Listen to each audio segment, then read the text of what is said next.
For nation shall rise against nation, and kingdom against kingdom, and there shall be famines, and pestilences, and earthquakes, in divers places. All these are the beginning of sorrows, but he that shall endure unto the end, the same shall be saved. And this gospel of the kingdom shall be preached in all the world for a witness unto all nations, and then shall the end come. These are the words said by Jesus that we can find in Matthew's Gospel chapter 24, and these words have been traditionally interpreted as the end of the world and the end of the planet Earth. However, for the virtual school, The Force Awakens, these are descriptions and predictions that Jesus makes about the end of the era of Pisces and the beginning of the Aquarian era.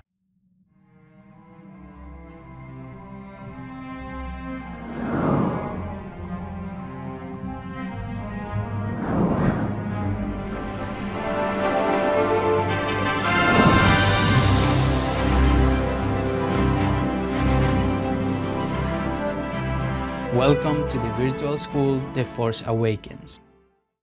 Not only Jesus but also the ancient wise pagans agreed that every 2,000 years an era is over and a new one begins. This is the reason we can say today that the era of Pisces is over and we're starting the transition or already living in the era of Aquarius. These wise men who predicted this in this way, they lived in the age or era of Aries.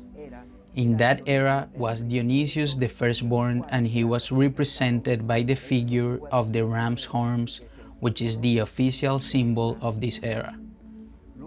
Then, on the year 27 before our era, the era of Pisces begins, and Jesus is the begotten and Messiah of this era, represented by the fish symbol. This is the reason why Jesus called his disciples fishers of men. And in that same way, the first Christians called themselves minnows. This is why Jesus is related to the fish.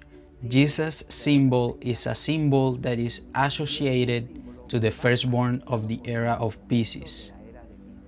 Also, Ichthys, which means fish, is the acronym for Jesus the Christ, God's Son, the Savior.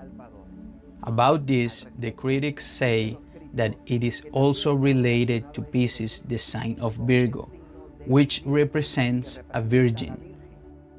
This virgin, which is the contrary or the opposite sign of Pisces, which was found in the western horizon, is why Virgil, who was inspired in the prophecy made by Sibylla, the prophet based in the ancient oracle, said the following words.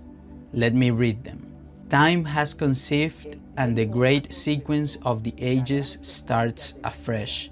Justice, the Virgin, comes back to dwell with us. The firstborn of the new age is already on his way from high heaven down to earth. With him, the iron race shall end, and the golden men inherit all the world. Smile on the baby's birth. This glorious age will dawn. The ox will be not frightened of the lion. Your very cradle will adorn itself with blossoms to caress you. Enter, for the hour is close at hand. See how the world creation rejoices in the age that is to be. Begin then, little boy, to greet your mother with a smile. In this way, the ancient men considered that an era was finished and a new one was starting. The first Christians were based on this, which is a Greek thought used to make an illusion of the great flood as a purification of the earth, and also a future purification of the earth through fire, meaning the apocalypse. They used to say that the great king, the Messiah, would come back descending from heaven, causing fire to fall upon the earth, literally, and this way consume all of the princes on earth, and only the loyal Christians would be saved. An idea that lacks originality from our point of view. Why? Because the Greeks also say that in the ancient times, with the collision of the stars and a cycle of years had occurred already, floods and great fires ending with this in the Decameron. Based on this, Christians started to say that fire would rain from heaven and that the Messiah, God, literally would make fire descend to consume all the earth, and that it would be the end of the world. However, for us, the virtual school The Force Awakens, our conclusion and opinion is the following. Jesus is not predicting the end of the world, nor the end of the earth. He is predicting and describing the end of the era of Pisces and the beginning of the new era of Aquarius, an era that is characterized by a spiritual awakening, by the correct interpretation of the spiritual teachings of Jesus, and a continuous evolution and advancement of the human being. Christ proclaimed that man would be master of all things created, master of the earth and beasts, and it happened.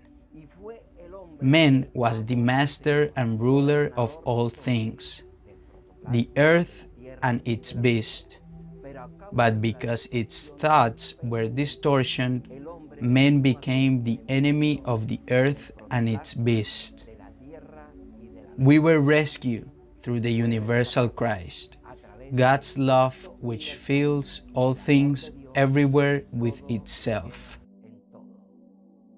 What is Christ? What is Christ related to men?